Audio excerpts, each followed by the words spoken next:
জন্য বিদেশিদের উপর নির্ভরশীল। বৈদেশিক মুদ্রা এতে নষ্ট হচ্ছে। সরকার ব্যবস্থা নেবে, সরকার নতুন প্ল্যান তৈরি করবে, যার মাধ্যমে কৃষকদের সহযোগিতা করে আমরা ডাল উৎপাদনে এবং তৈল উৎপাদনে আমরা আত্মনির্ভরতা স্বয়ংসম্পূর্ণতা গ্রহণ করব বা অর্জন করব। সবজি উৎপাদন এবং সংরক্ষণের জন্য নতুন গোটা দেশ জুড়ে নতুন নতুন ক্লাস্টার তৈরি করা হবে। শ্রী অন্ন, জোয়ার, বাজরা, রাগি, যেগুলোকে আমরা গুরুত্ব দিতাম না, এখন দেখা যাচ্ছে সব থেকে বেশি ফাইবার মিনারেল তাতে আছে। সেই শ্রী অন্নগুলোকে আমরা সুপার ফুড হিসাবে তৈরি হবে এবং গোটা ভারতবর্ষের কৃষকরা, গরিব কৃষকরা যারা শ্রী অন্ন চাষের সাথে যুক্ত, তারা এই সুপার ফুড হিসাবে শ্রী অন্নকে তুলে ধরার ফলে তাদের রোজগার বাড়বে এবং আমাদের বাংলার মতো জায়গায় চাষের ডাইভার্সিটি আসবে, চাষের বৈচিত্র্যতা আসবে। চাষের যত বৈচিত্র্যতা আসবে, কৃষকদের ফসলের উৎপাদনও বাড়বে, কৃষি বিজ্ঞানীরা আরো ভালো বলতে পারবেন, এবং তার সাথে সাথে কৃষকদের ফসলের মূল্যও পাবে তারা। আমাদের এখানে কি সমস্যা, আলু চাষ হচ্ছে তো যেবার সবাই আলু চাষ করছে, ফলে আলুর দাম পাচ্ছে না কৃষকরা। এবার কেউ আলু চাষ করছে না বা খুব কম সংখ্যক আলু চাষ করছে, সেবার আবার আলুর দাম বেড়ে যাচ্ছে, সাধারণ মানুষের অসুবিধা হচ্ছে। অর্থাৎ চাষের বৈচিত্র্যতা প্রয়োজন। বৃহত্তর যে আনাজের ভান্ডার অর্থাৎ শস্য ভান্ডার তৈরির পরিকল্পনা, পৃথিবীর মধ্যে বৃহত্তর শস্য ভান্ডার তৈরির পরিকল্পনা ভারত সরকার নিচ্ছে। কীটনাশক প্রয়োগ, সয়েল হেলথ এবং এইসব ক্ষেত্রে নতুন নতুন প্রযুক্তিকে ব্যবহার করা হবে। যেমন দ্রোণ দিদির কথা আপনারা শুনেছেন, আমি পরবর্তী সময়ে আসবো মহিলাদের ক্ষেত্রে। এই দ্রোণের মাধ্যমে কীটনাশক প্রয়োগ করা হবে জমিতে, সেই ধরনের চিন্তা ভাবনা করা হচ্ছে। তার ফলে পাঞ্জাবে যেমন ক্যান্সার এক্সপ্রেসের মতো একটা ট্রেনের নাম হয়ে গেছে ক্যান্সার এক্সপ্রেস, যে সেখান থেকে ট্রেনে চেপে মানুষ ক্যান্সারের চিকিৎসার জন্য মুম্বাই যায়। দেখা যাচ্ছে যে কীটনাশকগুলো সরাসরি হাতে প্রয়োগ করার ফলে কৃষকদের নানা ধরনের ব্যাধি হচ্ছে, তার হাত থেকে আমরা বাঁচব। কৃষকদের চাষ সম্পর্কিত তথ্য এবং সেবা প্রদান করতে আরও বেশি করে ইনফ্রাস্ট্রাকচার তৈরি করা হবে। মহিলাদের জন্য আপনারা জানেন আমাদের 1 কোটি গ্রামীণ মহিলাদের লাখপতি দিদি গড়ে তোলা সম্ভব হয়েছে সেলফ হেল্প গ্রুপের মাধ্যমে। বাংলায় যাকে সংক্ষেপে আমরা সংঘ বলি। এই সংঘের মহিলাদেরকে তৃণমূল কংগ্রেস রাজনৈতিকভাবে ব্যবহার করে, তাদেরকে ভয় দেখায় আপনারা লোন পাবেন না, হ্যান পাবেন না। কিন্তু আসলে কেন্দ্র সরকারের নীতির জন্য এই মহিলারা 1 কোটি মহিলা গোটা দেশে লাখপতি দিদিতে পরিণত হয়েছে। আগামী 5 বছরে নরেন্দ্র মোদী সরকারের লক্ষ্যমাত্রা 3 কোটি মানুষকে, 3 কোটি মহিলাকে, মানুষকে বলা ভুল হচ্ছে, 3 কোটি মহিলাকে আমরা এই সংঘ ব্যবস্থার মাধ্যমে অর্থাৎ সেলফ হেল্প গ্রুপের মাধ্যমে লাখপতি দিদি করব। অর্থাৎ তারা বাড়িতে 1 লাখ টাকার মালিক হবে। এই ধরনের চিন্তা ভাবনা আমাদের সরকার সেই কৌশল বা সেই পরিকল্পনা আছে। মহিলারা সেলফ হেল্প গ্রুপের কে সার্ভিসের সাথে যুক্ত করা হবে এবং সেলফ হেল্প গ্রুপের পণ্য, মহিলাদের দ্বারা পণ্য বেশি বেশি গ্রাহকদের কাছে যেন পৌঁছয় তার ব্যবস্থা কেন্দ্র সরকারের থেকে করা হবে। মহিলাদের ব্যবসা বাণিজ্য করতে গিয়ে, বাইরে গিয়ে থাকতে গিয়ে অচেনা জায়গায় হোটেলে যেন অসুবিধা না হয়, তারও ব্যবস্থা সরকার চিন্তা ভাবনা করছে যে বেশ একদম শুধু মহিলাদের হোটেল, ওখানে মহিলা ছাড়া কেউ যেতে পারবে না, বা হোস্টেল, এই ধরনের চিন্তা ভাবনা করা হচ্ছে। নারী শক্তি বন্ধন অধিনিয়ম আপনারা জানেন, যেখানে বন্ধন অধিনিয়ম, যেখানে আপনারা জানেন 33% মহিলাদের সংরক্ষিত আসন দেওয়া হয়েছে। আগামীবার অর্থাৎ 24 থেকে 5 বছর পরে 29 সালে সেটা লোকসভা নির্বাচনেও লাগু হবে। পুলিশ স্টেশনগুলিতে মহিলাদের হেল্প করার জন্য শক্তি ডেস্ক, সেই শক্তি ডেস্ক চালু হবে। এবার আসি, আরও অনেক কিছু আছে, আমরা সব বলতে পারছি না। রেলের জন্য, যা আমাদের জেলার জন্য অত্যন্ত গুরুত্বপূর্ণ, আজকেই আমাদের এখান থেকে দিল্লির ট্রেন চালু হচ্ছে। সেই রেল ইনফ্রাস্ট্রাকচারকে আরও শক্তিশালী করার জন্য মাননীয় প্রধানমন্ত্রী নরেন্দ্র মোদীর নেতৃত্বে রেল নতুন লাইন নির্মাণ হবে, যাত্রী এবং মালবাহক পরিবহন ক্ষমতার বৃদ্ধি হবে। আগামী কয়েক বছরে 5000 কিলোমিটার নতুন রেল লাইন তৈরি করা হবে, 5000 কিলোমিটার। টিকিটে ওয়েটিং লিস্টের সংখ্যা কমানো, মানে লাইনটি এত দীর্ঘ না হয়। বিশ্বমানের রেল স্টেশন তৈরি করা হবে বিভিন্ন জায়গায়। আপনারা জানেন আমাদের এখানে আমরা একটি অমৃত ভারত স্টেশন পেয়েছি এবং দিল্লি থেকে প্রায় 1100, 1200 বা 1400 কিলোমিটার দূরে যে স্টেশন তৈরির জন্য, উন্নত মানের পরিকাঠামোর জন্য টাকা আসতে পারে, আগে আমরা কোনো ভাবতে পারিনি। সেই চিন্তাধারাকে আরও সামনের দিকে নিয়ে যাওয়া হবে। বন্দে ভারত, অমৃত ভারত, নম ভারত ট্রেনগুলির বিকাশ এবং নেটওয়ার্ক বিস্তার করা হবে। আরামদায়ক দূরপাল্লার যাত্রায় বন্দে স্লিপার ট্রেনের ব্যবস্থা করা হবে। যেমন বন্দে ভারত চালু হয়েছে, সেরকম বন্দে স্লিপার, যাতে সাধারণ মানুষের নাগালের মধ্যে বন্দে ভারত সুবিধা আমরা পেতে পারি, তার ব্যবস্থা করা হবে। 1300-র বেশি রেল স্টেশনকে বিশ্বমানের তৈরি করা হচ্ছে, এটাকে আরও বাড়ানো হবে।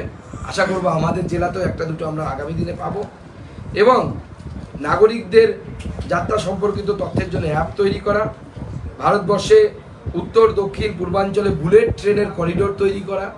আপনারা জানেন আহমেদাবাদ থেকে মুম্বাই বুলেট ট্রেনের কাজ খুব দ্রুত গতিতে চলছে, খুব তাড়াতাড়ি সেই বুলেট ট্রেন চালু হবে। আমরা একদিকে যেমন উন্নয়ন করছি, অন্যদিকে আমাদের যে পুরনো সংস্কৃতি, সেই ধর্ম সংস্কৃতিকে তুলে ধরার জন্য আমরা সমস্ত রকম ব্যবস্থা করছি। কাশী বিশ্বনাথ করিডোর হোক, বা অযোধ্যা নগরী হোক, বা ভারতের যে সম্পদ আছে পাণ্ডুলিপি রক্ষা করা হোক, এএসআইয়ের স্থানগুলিকে সংরক্ষণ, তারই অংশ হিসেবে বানগড়ে প্রায় 2,75,00,000 টাকা দেওয়া হয়েছে। আগামী দিনে আমরা প্রস্তাব পাঠাবো এটাকে আরও বড় করে তোলার জন্য। প্রতি 3 বছর ভারতীয় জ্ঞান এবং পরম্পরার জন্য, সেটাকে প্রচার প্রসারের জন্য আন্তর্জাতিক সম্মেলন করা হবে। আমরা জানি ভারতবর্ষের যে অনেক সম্পদ আছে, আমাদের কম গুরুত্ব দেওয়ার জন্য বা আমাদের অতটা সচেতন না হওয়ার জন্য প্রচুর আমাদের জ্ঞান সম্পদ চুরি হয়ে গেছে, পেটেন্ট করে নিয়েছে অন্য দেশ। তারপরে আদালতে আমাদেরকে লড়তে হয়েছে, নিম হলুদ তার উদাহরণ। কিন্তু সেই ঘটনা যেন না ঘটে, তার জন্য আন্তর্জাতিক সম্মেলন করা হবে। পর্যটন স্থলগুলির বিকাশ রাজ্য সরকারের সাথে সহযোগিতা করা হবে, রাজ্য সরকারকে, যাতে পর্যটন শিল্পগুলোর বিকাশ হয়। এছাড়াও উত্তর পূর্ব ভারত পাহাড়ি রাজ্যগুলোর জন্য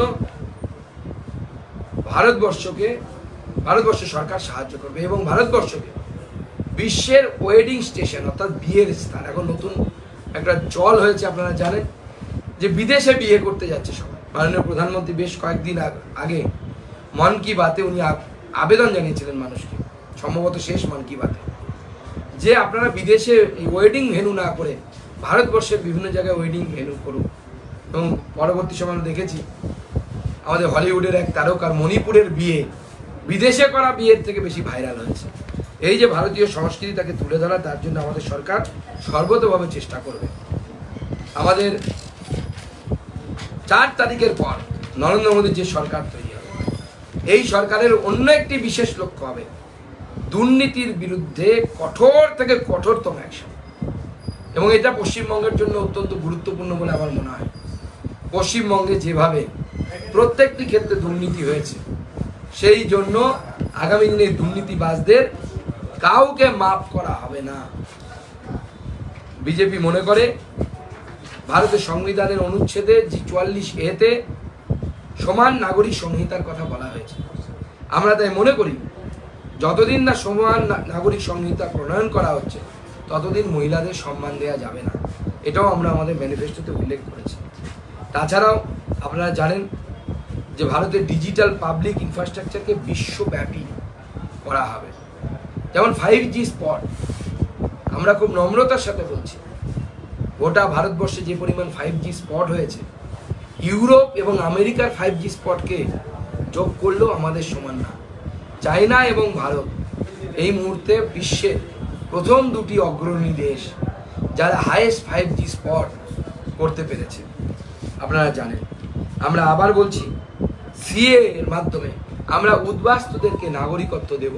কারো কোনো সমস্যা হবে না, কারো কোনো সমস্যা হলে তার দায়ভার সুকান্ত মজুমদার সহ রাজ্য বিজেপির সভা, এবং আমরা তাদের নাগরিকত্বের ব্যবস্থা করব। কারো আধার কার্ড বাতিল হবে না, কারো ভোটার কার্ড বাতিল হবে না, কারো কোনো কার্ড লক্ষ্মীর ভান্ডার বন্ধ হবে না। মমতা বন্দ্যোপাধ্যায় বন্ধ করলেও কোর্টে গিয়ে চ্যালেঞ্জ করে তাকে আবার চালু করার ব্যবস্থা আমরা করব।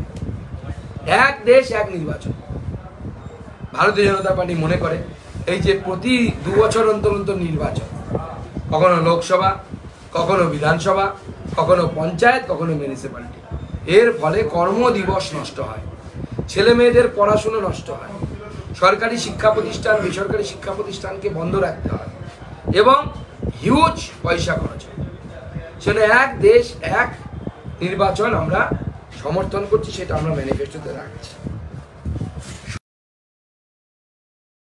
70 বছরের বেশি যাদের বয়স,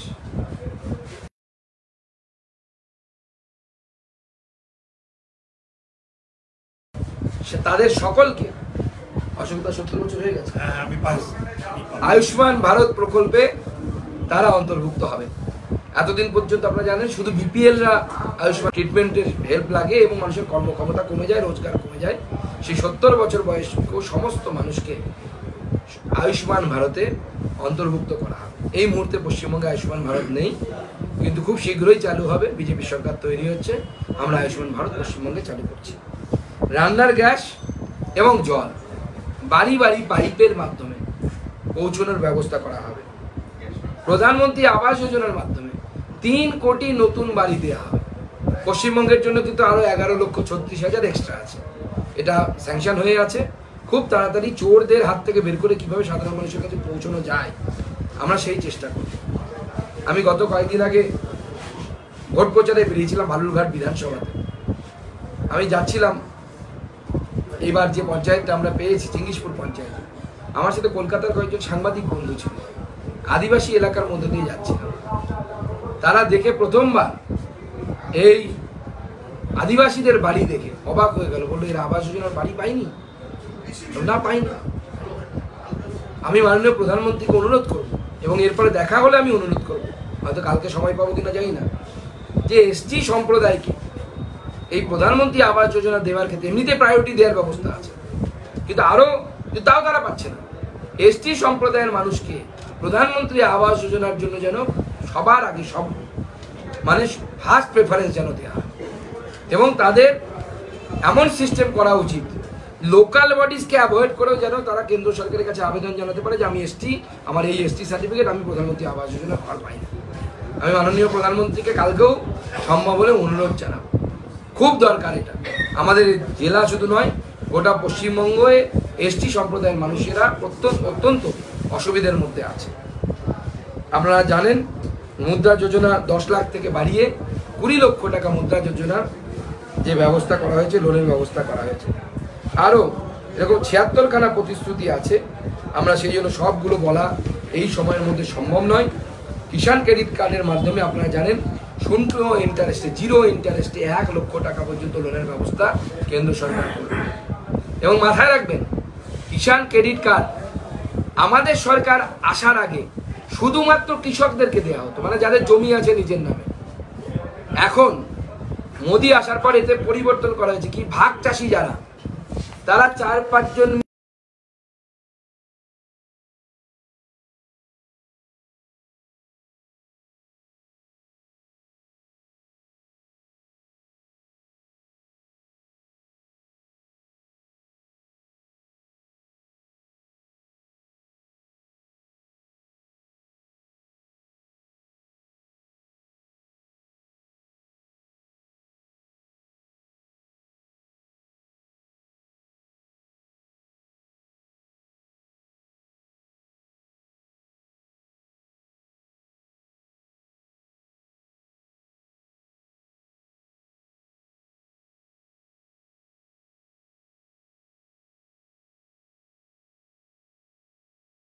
এবার আদিবাসী সমাজের এই দেশের প্রতি অবদানকে স্মরণ রেখে এই কাজ এবার করা হবে।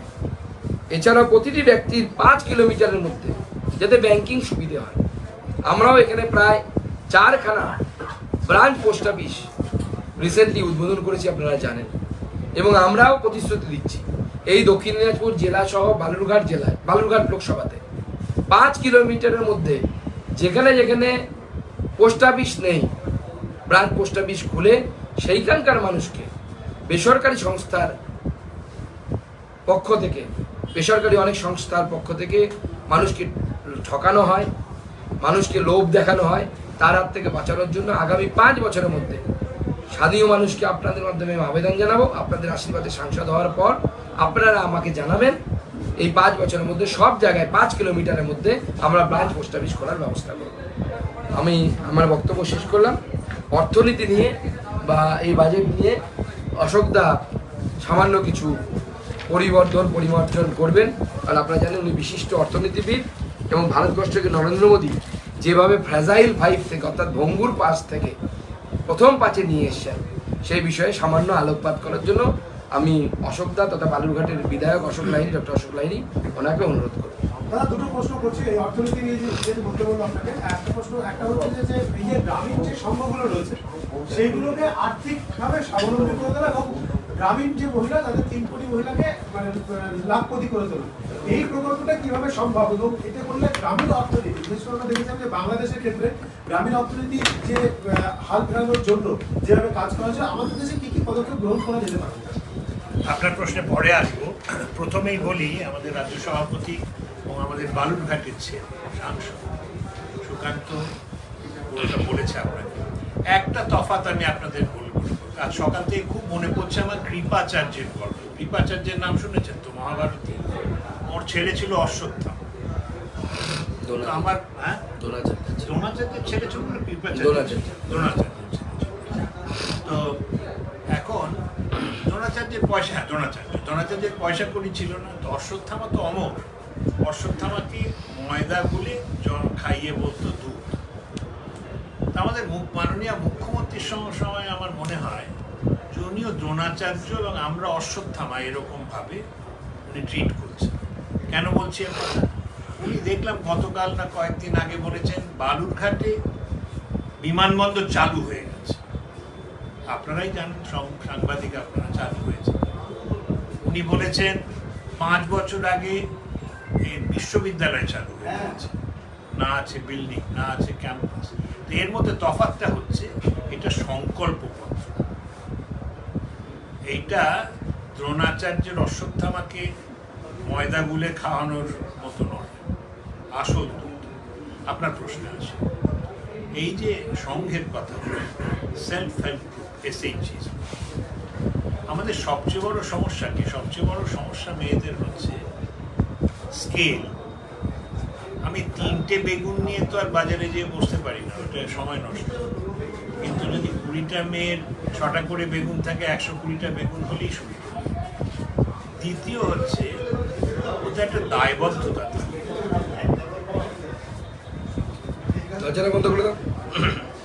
দায়বদ্ধতাটা কি? আমি কিছু কিছু মাইক্রো ফাইন্যান্স, নাম বলবো না, আমি ইনভলভ ছিলাম। তো ওতে দেখেছি একটা সভা হয়, সভায় সবাই আছে, ঋণ পাচ্ছে একটি ভদ্রমহিলা, তো সবার সামনে পাচ্ছে। তো এইটাই যেটা হয়, একটা সুবিধা হচ্ছে স্কেল, একটা সুবিধা হচ্ছে স্কেল মানে কি ব্যাপকভাবে করা, একটা হচ্ছে ওই ব্যাপকভাবে করা বলেই ওতে অনেক কিছু মার্কেটিং, বিক্রি করার সুবিধা। তারপর এমনি ইনপুটস মানে যা দিয়ে তৈরি করতে হবে, যেমন চিকেন ফিড, মুরগিদের যে খাওয়ানো, সেটা তো একজনের পক্ষে একটা মুরগি খাওয়ানোর ব্যবসা করা সম্ভব। যদি অনেকজন মিলে করে তখন এটা সম্ভব। তো আমার মনে হয় এই যে প্রকল্পটা অত্যন্ত ভালো প্রকল্প। আপনি নিজেই বললেন বাংলাদেশে হয়েছে গ্রামীণ ব্যাংক, আমাদের দেশে অনেকগুলো হয়েছে, নাম বলবো না, তাতে মনে হবে প্রচার করছি। তো কিন্তু এটা সম্ভব, আমি দেখেছি, আমি কিছু করেছি। এতে যেটা দরকার নিষ্ঠা ভরে করা কিছু লোক। আর আমার মনে হয় এখনো বাঙালি সবাই চোর হয় না।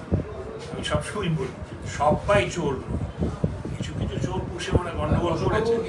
মাঝে মধ্যে বিরোধীদের তরফ থেকে যেটা অভিযোগ করা হয় যে বলা হয়েছিল যে প্রত্যেকের অ্যাকাউন্টে 15 লক্ষ টাকা করে দেওয়া হবে, কিন্তু সেটা দেওয়া হয়নি। সেই ক্ষেত্রে আগামীতে প্রত্যেক মহিলাকে 1 লক্ষ টাকা করে দেওয়া কিভাবে সম্ভব? এটা যদি অস্পতি বিবেচনা করি, এর তো অদ্ভুত একটা গল্প। আমার যতদূর মনে আছে মোদিজি ওইটা যেটা বলেছিলেন ওটা হচ্ছে ইফ দেন, যদি তাইলে। উনি বলেছিলেন যদি সব টাকা নিয়ে আসা যায় তাইলে দেওয়া যাবে।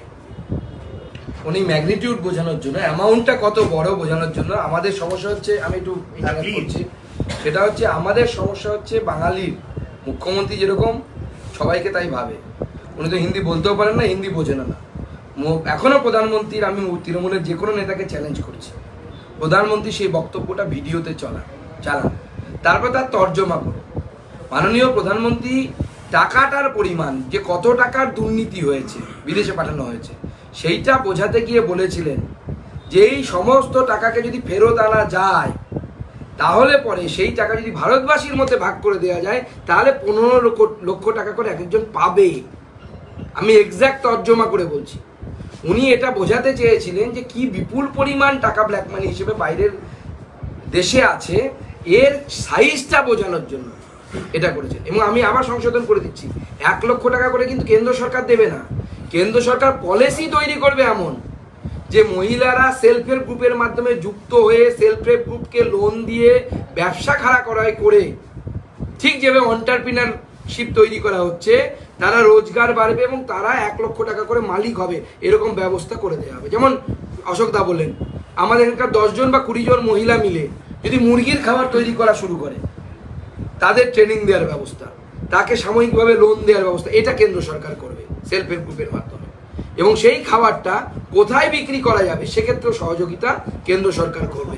এবং 5 বছর যদি এইভাবে কেউ ব্যবসা করে, সেলফ হেল্প গ্রুপ যদি এইভাবে কাজ করে সততার সাথে, নিষ্ঠার সাথে, ওই গ্রুপের প্রত্যেক মহিলা 1 লক্ষ টাকার মালিক হবে।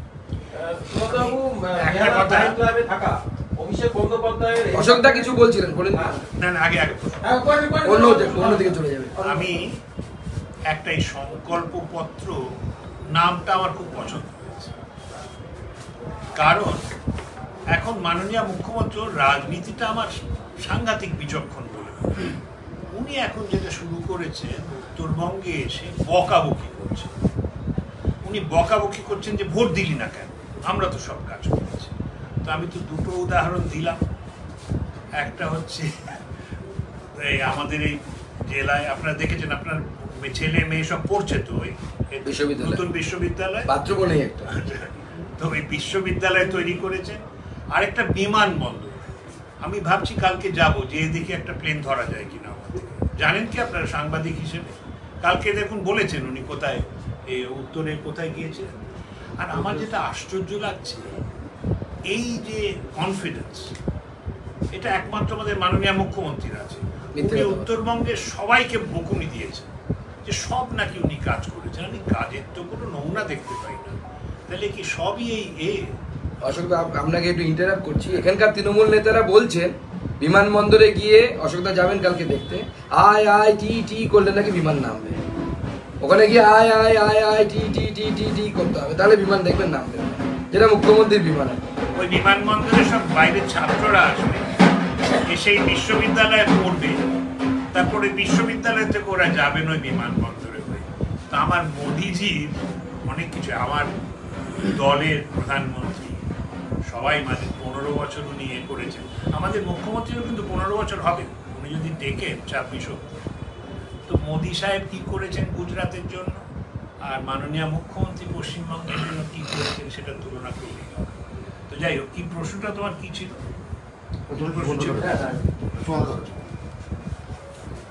আমি একটু ইনপুট করে দিই। আমার এই বিমানবন্দর চালু করার জন্য আমাদের সকলের ঐকান্তিক প্রচেষ্টা আছে, এবং আমি কতগুলো স্টেপ নিয়েছিলাম আপনাদের জ্ঞাতার্থে জানিয়ে রাখি। সিঙ্গেল ইঞ্জিন যে বিমান কুচবিহার অবধি চলে, সম্ভবত 1 স্টার নাকি একটা কোম্পানি আছে, তারা চালায়। আমি দিল্লিতে নর্থ এভিনিউ 172 আমার বাড়িতে সেই কোম্পানির সিইও, চিফ এক্সিকিউটিভ অফিসারের সাথে, তার নাম রাজনাথ সিং, যতদূর আমার মনে পড়ছে এই মুহূর্তে, তার নামও আমাদের মাননীয় হোম মিনিস্টার, আমাদের ডিফেন্স মিনিস্টারের নামে সেম নাম, তার সাথে আমি মিটিং করেছিলাম। আমি তাকেও আগ্রহ প্রকাশ করেছিলাম যে আপনি চিফ সেক্রেটারির সাথে কথা বলুন, প্রয়োজনে মুখ্যমন্ত্রী উদ্বোধন করবে, ওনার যদি পছন্দ না হয় আমিও থাকবো না, আমি বালুরঘাট বিমানবন্দরে থাকবো, কিন্তু আমাদের বিমান পরিষেবাটা চালু হোক। কারণ এয়ারপোর্টটা এখন এয়ারপোর্ট অথরিটি অফ ইন্ডিয়া দিয়ে রেখেছে হচ্ছে মুখ্যমন্ত্রীকে, অর্থাৎ রাজ্য সরকারকে 1 টাকার বিনিময়ে, কিন্তু রাজ্য সরকারের তরফ থেকে কোনো রকম হেলদোল নেই। এটা আরেকটা বলি, এটা আমরা চিঠি লিখেছিলাম, আমার কাছে চিঠির প্রতিলিপি আছে। বিমানবন্দরে মোটামুটি পরিষেবা দেওয়ার জন্য একটা দরকার, ইনফ্রাস্ট্রাকচার দরকার। বালুরঘাট বিমানবন্দরে গিয়ে দেখবেন সেটা নেই। মুখ্যমন্ত্রী অত্যন্ত এর সঙ্গে বলেছিলেন আমরা বিমানবন্দর চালু করবো, 1 টাকা লিজে নিয়েছিলেন। নিয়ে কিছুই করেন। মোদিজি যেরকম বলেন না খাউঙ্গা না খানে দুঙ্গা, আমার অনেক সময় মনে হয় আমাদের মাননীয় মুখ্যমন্ত্রীর বক্তব্য হচ্ছে না করুঙ্গি না করনে দুঙ্গা। কেন্দ্র সরকার বলেছিল ফেরত দাও আমাকে, আমরা করে দেব, উনি নিজেও করবেন না, করতেও দেবেন না। বালুরঘাট বিমানবন্দরে আমি মোটামুটি বিমানবন্দর সম্বন্ধে একটু চিনি, বহু জায়গায় যাতায়াত করেছি। এই বিমানবন্দরে যে সুকান্ত যেটা বললো সেটা ঠিক, ওই ছোট্ট একটা প্লেন নামানো চলবে, প্লেন চলাচল করার জন্য যে পরিষেবা দরকার, যে ইনফ্রাস্ট্রাকচার দরকার, সেটা এখানে নেই।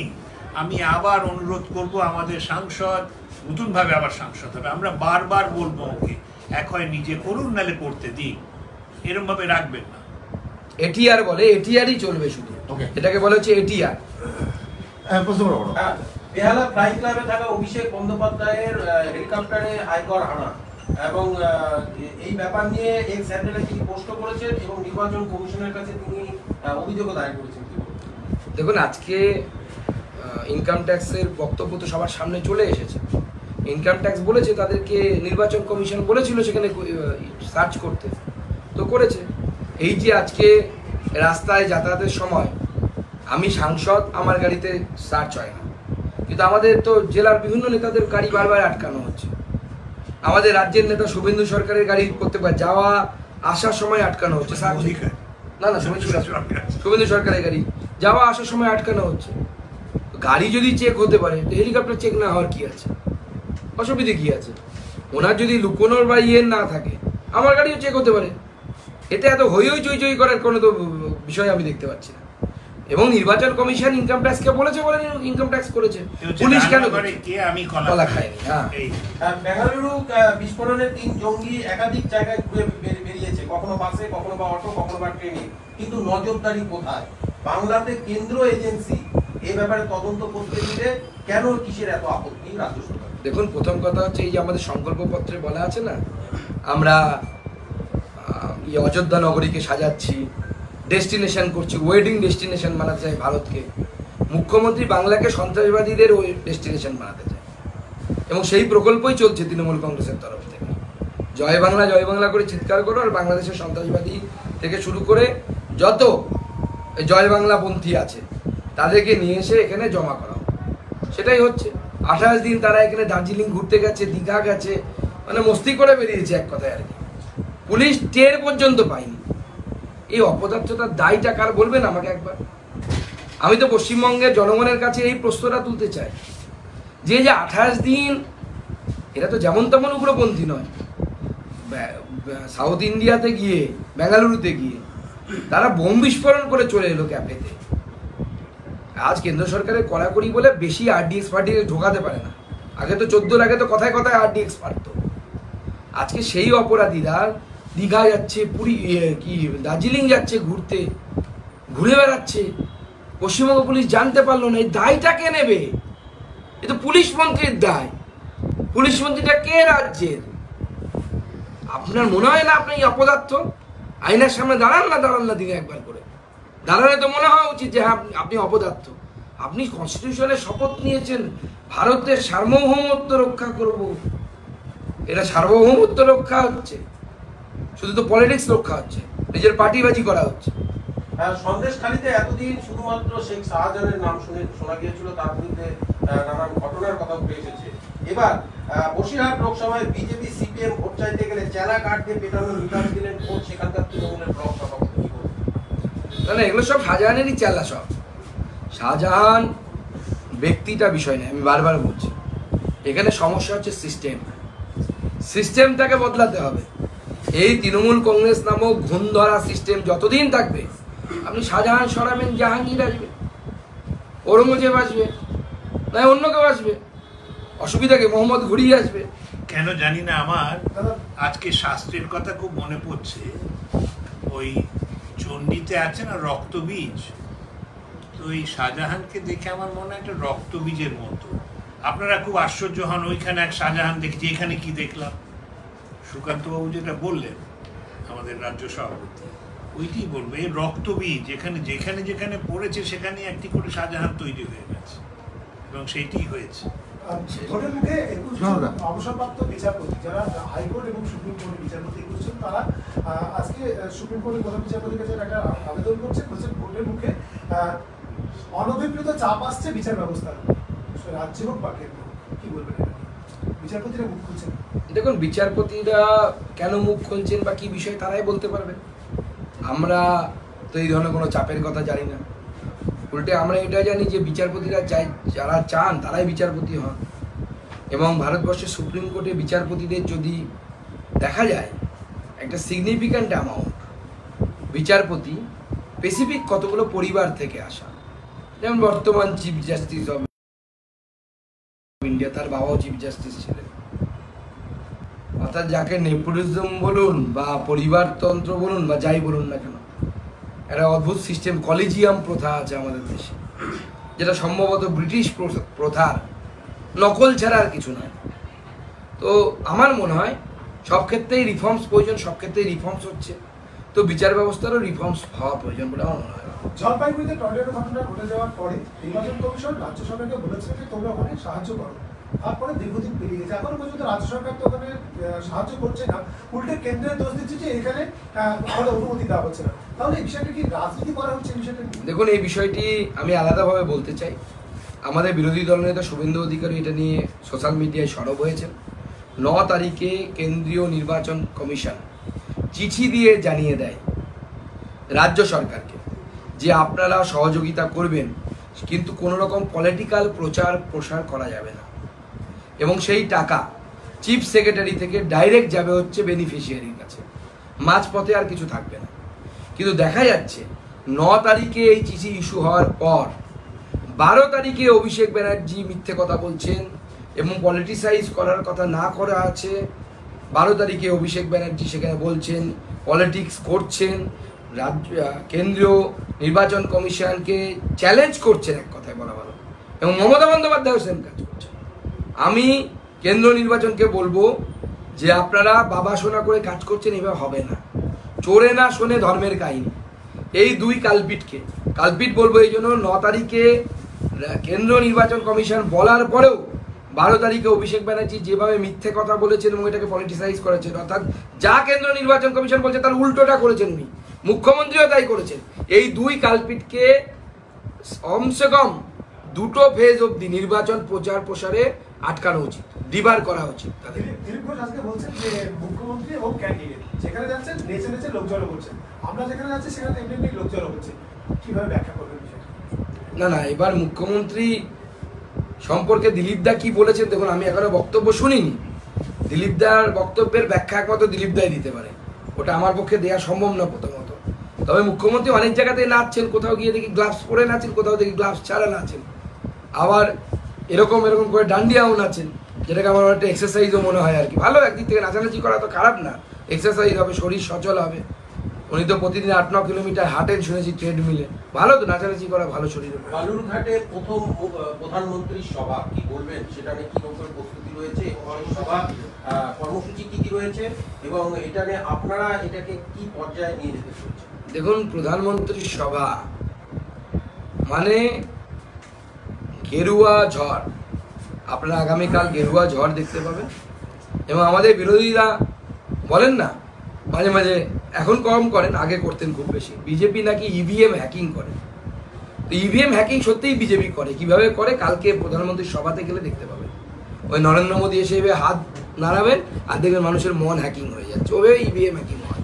আমরা মন থেকে ইভিএমে ঢুকি, তো নরেন্দ্র মোদীর মাধ্যমে ঢুকি, সেটা কালকে দেখতে পাবেন কিভাবে ইভিএম হ্যাকিং হয়, মোদি ম্যাজিক কাকে বলে সেটা দেখতে পাবেন।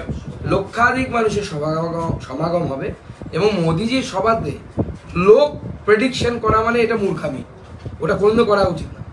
কালকে বালুরঘাট শহরে অলিখিত কারফিউ হবে, আমি বলে রাখলাম, মিলিয়ে নেবেন। রাস্তায় কুকুর আর তৃণমূল ছাড়া কাউকে দেখা যাবে না, ঠিক আছে? গোটা বালুরঘাট শহর, দক্ষিণ দিনাজপুর জেলা কাল রেল স্টেশনে। মাননীয় প্রধানমন্ত্রী 2টো নাগাদ, 2:30 নাগাদ, 2টো থেকে 2:30-এর মধ্যে ল্যান্ড করবেন এখানে। সম্ভবত উনি পূর্ণিয়া থেকে এখানে আসবেন এবং তারপরে সভা হবে। আমরা মানুষকে অনুরোধ করব 12টার মধ্যে ঢুকে যাবেন, তারপরে কিন্তু আর কোনো তিল ধারণের জায়গা থাকবে না। হ্যাঁ, আগামীকাল পশ্চিমবঙ্গে তার প্রথম সভা এবং এরপরে এখান থেকে তিনি রায়গঞ্জে যাবেন। কেন্দ্রীয় বাহিনীর সাহায্য নিয়ে বিজেপি ভোট করা, কেন্দ্রীয় বাহিনী ব্যবহার হয় সাধারণ মানুষকে আশ্বস্ত করার জন্য, তাদেরকে ভোট নিয়ে যাওয়ার জন্য। মানুষ এমনিতেই বিজেপিকে ভোট দেবে মন্তব্য করছেন দিলীপ ঘোষ। অথচ বিরোধীরা বলছেন যে কেন্দ্রীয় বাহিনী দিয়ে ভোট করাচ্ছে বিজেপি। এমনকি মুখ্যমন্ত্রী মমতা বন্দ্যোপাধ্যায় আগের দিন যখন এখানে বালুঘাট এসেছিলেন, আমাদের জেলা এসেছে, তিনি বলেছেন যে বিএসএফ লাইন করিয়ে ভোট করা। দুটো রকম বক্তব্য। দেখুন, প্রথম কথা হচ্ছে, কেউ যদি বিএসএফ হোক বা কোনো কেন্দ্রীয় বাহিনী হোক, কাউকে যদি লাইন করিয়ে ভোট করায়, এটা কোনো অপরাধ নয়, বরঞ্চ ভালো কাজ হচ্ছে। ভোটের লাইনে যদি মুখ্যমন্ত্রীও তো বলতে পারছেন না যে বিএসএফ বলেছেন যে বিজেপিকে ভোট দাও, আরে লাইন করিয়ে তো ভোট করাতে হবে, নাকি বোমা মেরে মেরে ভোট করবে মুখ্যমন্ত্রী সেটা চাইছেন নাকি? ভোট কেন্দ্রীয় বাহিনী দিয়ে ভোট হলে নিরপেক্ষ ভোট হয়। না হলে তো গঙ্গারামপুরে আমরা দেখলাম মিউনিসিপ্যালিটি ইলেকশন, এখানে মিউনিসিপ্যালিটি ইলেকশনে দেখলাম, পঞ্চায়েত ইলেকশনে দেখলাম, বটুনের বিজেপির ছাপদা ব্যালট আত্রেই নদীর তীরে পাওয়া গেল। দেখলাম তো নির্বাচন কিভাবে হয়। এই বিডিওরা নির্বাচন করবে, এ তো দিদির বেচারা অফিসার, বিডিওর নাম এখন তাই হয়ে গেছে, বেচারা দিদির অফিসার বিডিও। এরা নির্বাচন করবে কি করে? আপনারা তো জনগণের গণতন্ত্রের চোখ কান, আপনারা তো নিজেরা দেখেছেন। এই প্রশ্ন আমাদের করার তো কোনো কারণ নেই যে এটা কি সত্যি না সত্যি না। আপনারা কি দেখেছেন যে কেন্দ্রীয় বাহিনী লোককে বলে বিজেপিকে ভোট দাও? না আপনারা দেখেছেন দেশের রাজ্যের পুলিশ থাকলে মাননীয় মুখ্যমন্ত্রীর অধীনে ওরা তৃণমূল যা বলে তাই করে। দাদা, তামিলনাড়ুর নীলগিরিতে এই কিছুক্ষণ আগে রাহুল গান্ধীর চাপাড়াও আমার ইনকাম ট্যাক্স দিয়েছিল এবং সেখানেও তল্লাশি চালিয়েছে, এবং নির্বাচন কমিশনের ফ্লাইং স্কোয়াড এই তল্লাশি চালিয়েছে। নির্বাচন কমিশন এই ধরনের বহু অ্যাক্টিভিটি করে।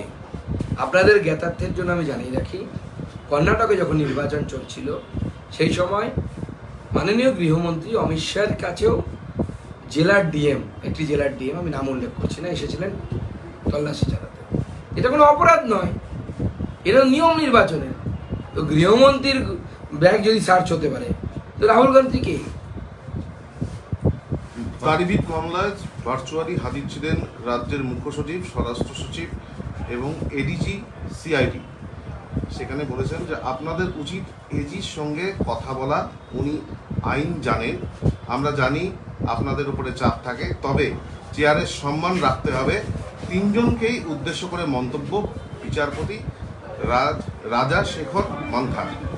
দেখুন, আপনারা জানেন দাড়িভিট কাণ্ড নিয়ে কোর্টের রায়কে বারবার তৃণমূল কংগ্রেসের নির্দেশে রাজ্য সরকার সেটাকে বাইপাস করার চেষ্টা করছে।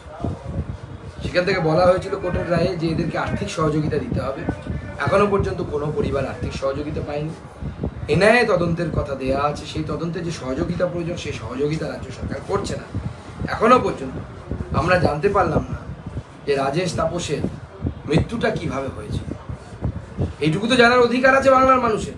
এ দুটো তত্তাজা ছেলে বাংলা ভাষার জন্য জীবন দিয়ে দিল। এই যুগের তারা ভাষা শহীদ, বাংলা ভাষায় মাতৃভাষায় পড়বে বলে তাদের নিজেদের জীবন বলিদান করে দিল। তারা কেন মারা গেল, কিভাবে মারা গেল আমরা জানতে পারবো না? এইটুকু কি আমাদের অধিকার নেই? তবে আদালতে রাজ্য জানিয়েছে যে এনআইএকে সমস্ত তথ্য হস্তান্তর করা হয়েছে এবং এনআইএ ইতিমধ্যে মামলা রুজু করেছে বলে জানিয়েছে এনআইএর আইনজীবী। এনআইএ তো মামলা রুজু করতেই হবে, যেহেতু কোর্ট নির্দেশ দিয়েছে। কিন্তু রাজ্য সরকারের তরফ থেকে বারবার এনআইএ তদন্তের বিরোধিতা করা, বারবার কোর্টে যাওয়া, এটা এখন ঠেলার পর নাম বাবাজি, ঠেলায় পড়ে এখন বলছে যে আমরা এনআইএকে সহযোগিতা করবো। শেষ হিন্দিতে काल से आज तक अभिषेक बंदोपाध्याय बाद में राहुल गांधी का चपार में इनकम टैक्स आना को लेकर क्या? देखिए, जो इनकम टैक्स ने ऑलरेडी क्लियर किया है कि जो इनकम टैक्स का छापा पड़ा है अभिषेक बनर्जी की चौपर में, उस समय पड़ा है जब अभिषेक बनर्जी नहीं थे, जब थे उस समय नहीं पड़ा। तो ये इलेक्शन कमीशन की जो निर्देश है उसके कारण हुआ है। और जो इनकम टैक्स है, सारी संस्थाएं अभी सिर्फ इनकम टैक्स नहीं, सारी संस्थाएं अभी इलेक्शन कमीशन के अंडर है। तो इलेक्शन कमीशन जो बोलेगा वो करना इनका काम है, ड्यूटी है। तो जो बोल रहे हैं इलेक्शन कमीशन ड्यूटी वो निभा रहे हैं। দাদা আজকে দিল্লি ট্রেনে যাবেন আজকের থেকে দিল্লি ট্রেন চালু হচ্ছে। দেখুন, এটা আমাদের জেলার জন্য বিরাট প্রাপ্তি বলে আমার মনে হয়। আজকে বিকেল 5টার সময় বালুরঘাট থেকে দিল্লি হয়ে ভাটিন্ডা এই ট্রেন চালু হচ্ছে এবং ঝাঁ চকচকে ট্রেন এসে পৌঁছেছে। আমাদের বিশ্বাস এই জেলাবাসীর এরপরে বহুদিনের স্বপ্ন পূর্ণ হবে এবং এই এলাকার ব্যবসা বাণিজ্য, আমি কালকে ডোর টু ডোরে বেরিয়েছিলাম, গতকাল কি গত পরশু, তখনই একজন ব্যবসায়ী আমাকে বললেন হাত ধরে, দাদা এটা যে আমাদের কী উপকার হলো, আমরা সরাসরি দিল্লি থেকে এখন মাল আনতে পারবো। এই যে এই এলাকার মানুষের, জেলাবাসীর যে উন্নতি হচ্ছে, এবং আমি কথা দিয়েছিলাম যে আপনারা আমাকে দিল্লি পাঠিয়েছেন 19-এ, আমি আপনাদেরকে দিল্লি পাঠানোর ব্যবস্থা করব, সেই কথা রাখতে পেরেছি। আমরা সেই জন্য আনন্দিত। এবং কালকে রেলমন্ত্রীর সাথেও আমার কথা হয়েছে, মাননীয় রেলমন্ত্রী ফোন করেছিলেন। দুটো স্টপেজ নিয়ে কনফিউশন তৈরি করার চেষ্টা করেছিল আমাদের বিরোধীরা, যে বুনিয়াদপুর আর গঙ্গারামপুরে স্টপেজ থাকবে না এরকম অপপ্রচার করা হয়েছিল। কোনো অপপ্রচারে কান দেবেন না। সুকান্ত মজুমদার যতক্ষণ আছে কোনো চিন্তা নেই, বুনিয়াদপুরেও ট্রেন স্টপেজ পাবে, গঙ্গারামপুরেও ট্রেন। উত্তর মালদার মানুষরা এটাতে কতটা উপকৃত হবে? কারণ একদিকে আমরা দেখেছি মালদা এটা নিয়ে ইতিমধ্যে একটা আন্দোলন শুরু হয়েছে। দেখুন, মালদার লোকেদেরও কোনো ক্ষতি নেই এবং উত্তর মালদার লোকেরাও এখান দিয়ে আপনার এটাকে অ্যাভেল করতে পারেন। উত্তর মালদার গাজলের লোকেরা এই সুযোগ সুবিধা পাবে, তো স্বাভাবিকভাবে মানুষের উপকার হয়। মালদারও তো, মালদা মানে তো শুধু মালদা শহর না, মালদা মানে পুরো মালদা জেলা, তো মালদা জেলারও এর ফলে লাভ হবে।